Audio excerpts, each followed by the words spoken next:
1990s model Buick Century, occupied by several teens. Vehicle was swerving all over the road, across the center line multiple times. Eastbound Pacific and Regency. Personal injury accident. Parties pinned and ejected. West Side High, 8715 Pacific Street. 2-Tom 16, 2-Tom 19. Go with the medics and fire department. Personal injury accident. Parties pinned and ejected at Pacific Street.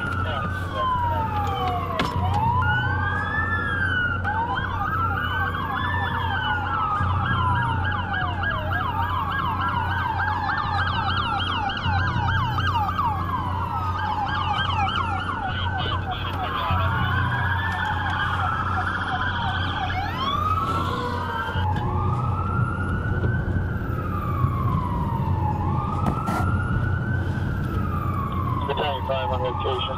Battalion 5 is going to send that second out.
I look out, at the end of our driveway is a Lancaster County Sheriff Patrol car. The deputy's at the door. My first thoughts were that someone had robbed one of my stores. Instead of calling me, they came to my house. I opened up the door.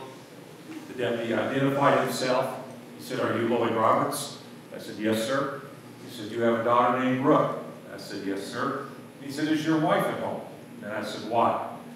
At that point, this officer didn't have any choice or easy way to tell me the news. He said, "I regret to inform you that earlier this evening, your daughter Brooke was killed in an automobile accident." Now my life as I knew it ended right there. At approximately 12:48 a.m. in the morning, while driving westbound on Highway 2 at 94th Street, after leaving a party in Palmyra, Nebraska, with a blood alcohol content of between 0.12 and 0.15, traveling at the speed of 55 to 58 miles an hour, my 17-year-old daughter Brooke either fell asleep at the wheel or passed out and hit a semi-tractor trailer head-on and was killed instantly at the scene. Now, this is what's going to happen in your household, or worse yet, I have to tell my wife this now. What has happened to our daughter? This is what it's going to be like if you choose to drink and drive, and you go out and you kill yourself, or worse yet, someone else. Continue with the phone calls. 3 phone calls left. One to the parents of Brooke's boyfriend. Let them break the news to him. I have to call a mortuary. Called the mortuary. Told them, told them where her body's at. I said, do one thing for me. And they said, what's that? I said, take care of my baby. Last call. Hardest call. I have to call her sister, who's 6.5 hours away in Kirksville, Missouri at college.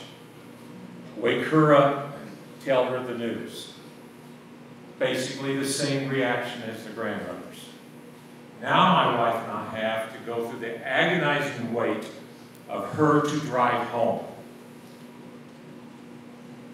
At that time, you drove north out of Kirksville, Missouri, into Iowa, caught Highway 2, across into Nebraska City, across into Lincoln.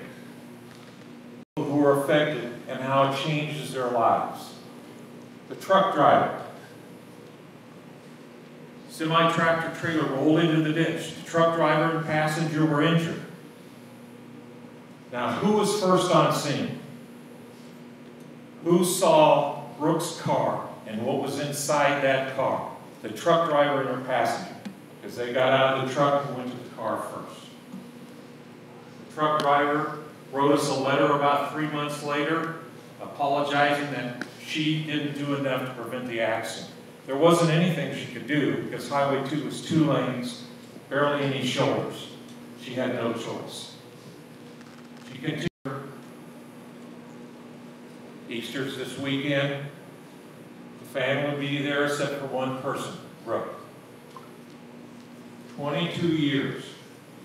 She's now been dead longer than she was alive. This is the pain that you will put someone through.